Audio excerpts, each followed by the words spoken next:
Welcome back to Obscurus Gaming, and today I'm reviewing a new two-player couch co-op game called Ready, Steady, Ship, which was just released a couple weeks ago to all major platforms, and I'll be playing the Switch version. Is this another couch co-op gem for the Switch? Let's find out. In Ready, Steady, Ship, you and up to 2 local players will attempt to complete a series of shipping-related tasks over 30 levels. Each level contains 3 separate rooms or sections with its own shipping-related puzzle or activity. Typically, though, your job will be to collect, pack, and load boxes onto trucks, which sounds simple, but like a lot of these chaotic couch co-op games, gets out of hand pretty quickly. At the end of the level, you'll kind of be graded on a red, yellow, and green scale with how many boxes you were able to ship and how fast you were able to complete the level. The first third of the game takes place in a more traditional warehouse, but then you quickly move on to rooftops and even a cargo ship for a nice change of scenery as the game rolls along. Have you got a working brain? Can you lift a box with your bare hands? And you don't even fear going outside? Then you can save the world. Join the world's best. Diving a little deeper into the gameplay, when you start a level, you'll first kind of have to figure out what the game is asking you to do. But that usually involves shipping X amount of boxes onto trucks, often color-coded.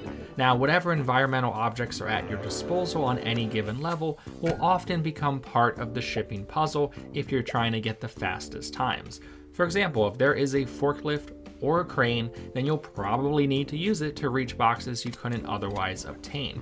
There are also a ton of conveyor belts that have to be laid out in a specific way to build an assembly line of sorts that you need to load the trucks, and this kind of develops as the game goes on, as well as they introduce things like spring-loaded conveyor belts, which is a nice change of pace from just the typical conveyor. It actually can be quite tricky once the levels get bigger and more complex, and often you may find yourself repeating a level if it takes you too long or you lose too many boxes along the way.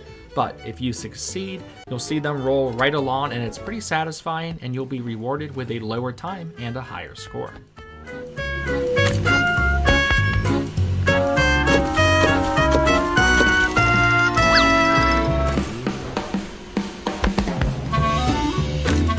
What is really nice about this game that you don't often see with couch co-op games is the main campaign of 30 levels changes when you want to play in single player. It's not just scaled down in a way, the levels actually kind of change, meaning that every level in the co-op campaign is reworked so you can complete it on your own. This kind of doubles the amount of levels in a way, and is a very nice touch for solo players, which is often overlooked in games like this. That being said, the game is way more fun in co-op and is clearly meant to be played alongside another person. Some aspects to the game, like controlling the forklift or flinging boxes with a crane, may get a little tricky for casual players, but I think they'll still be able to get it even if their gaming experience might only be, say, Overcooked related. Now, once we got to the back half of the game, we would actually kind of struggle with beating the levels on time, at least on the first playthrough, and would do much better the second or third time around. Still, the green times can be quite challenging, so don't expect this to be a walk in the park.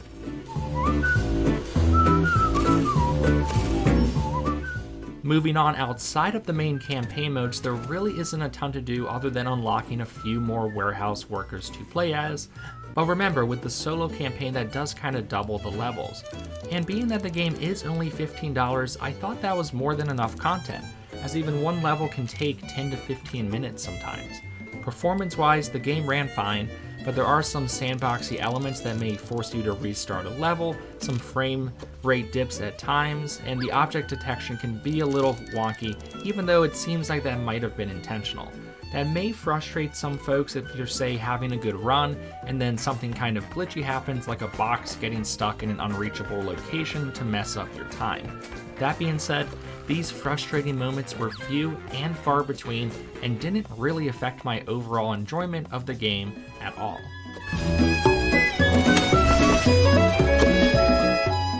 Ready, Steady, Ship is almost like if you combined Good Job, a hilarious 2-player game from a few years ago, with a game like Moving Out, but it also manages to have its own distinct feel too. The game is very appropriately priced at $15, which is more than fair for what you get, in my opinion. Now, it does have a more indie and slightly unpolished feel to it, but that doesn't really hold it back in terms of my enjoyment, and we had way more fun than what we were expecting. And by the way, I think the game is actually on sale for $10 at launch, so you can knock off another 50% if you're looking to pick it up. It scores an easy 80 for me, and I recommend it for anyone looking for a new couch co-op game to play on any console as we kind of roll into the summer months. Thanks for watching this review, everyone, and I'll catch you guys next time. Finish up your work for the day and we'll reconvene tomorrow at the new factory. Oh, and just one thing to note. I hope you're not afraid of heights.